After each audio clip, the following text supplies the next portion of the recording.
در روزا موش بسیار زیاد شده خواه مرگ موش بفروشیم. سبزک لب جو یارکی نغزک لب جوی، سبزک لب جو یارکی نغزک لب جو، تا تر نشود سه برگه های لب جوی.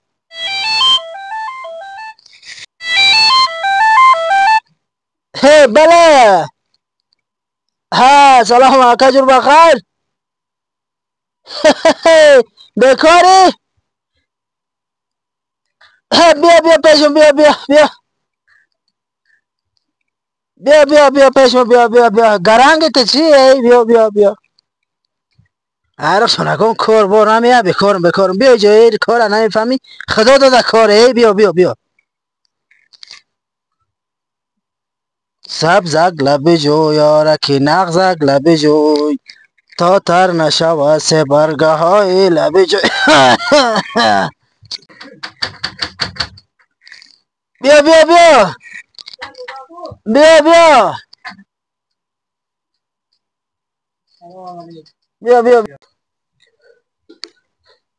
سلام علیکم کام آمده خوب هستی؟ سلامت کجا میگردی جورا؟ من بیرونم خوب هستی دیگه؟ بکارم گفتی ها؟ بیکار هستم بکله داده خداگان کار بارم نمیآید. چیکار کنیم دیگه؟ کار نیست. کار؟ بله خودم کار تحویل بگی. یک تجارت بسیار خوب دارم. نداری چیکار میکنی؟ چیکار کنیم؟ در روزا موش بسیار زیاد شده مرگ موش بفروشیم. چی نمیکنه اگر مردم فایده داره نه؟ خاطر جمع برم کار برات شامتم. برم کار برات شامتم.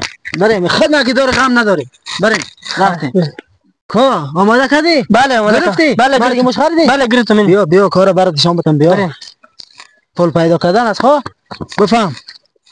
بله سایس اینجا میشینی اینجا میشینی مردم از همین طرف رفت آمدش بسیار است میفهمی چند سودا میکنی 50 افغانی سودا کنی دونه 50 افغانی یک وقت خدمت کارا میکردم برام بسیار آید داشت.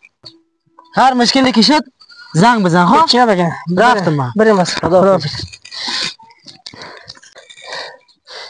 اینا خدا داده کار خدا خیر بتم بگم برا که این کار برای ما ردیف کرد.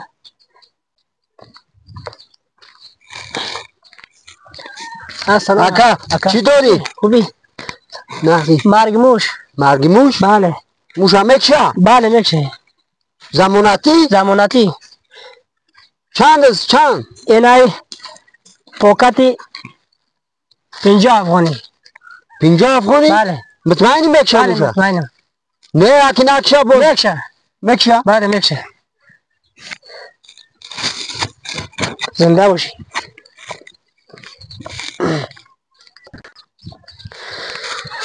نه خدا را شکر دسلاف اول گرفتیم خدا را شکر.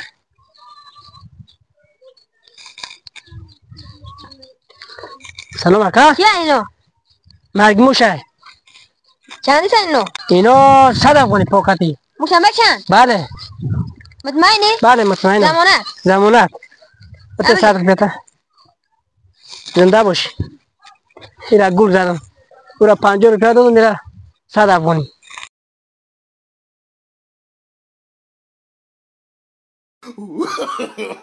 No.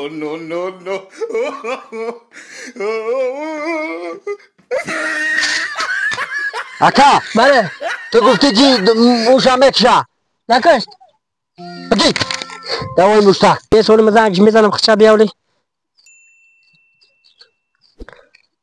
الو اکا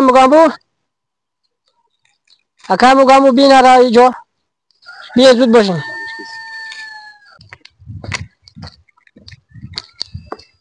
چی گپ است جورا؟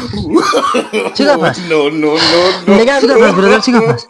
مرگ موش نمیکشم. مرگ موش دادی مدرکه برای من دوای موشه نمیکشه. بکله کاکا اول موشه میکشی بعد های میتیش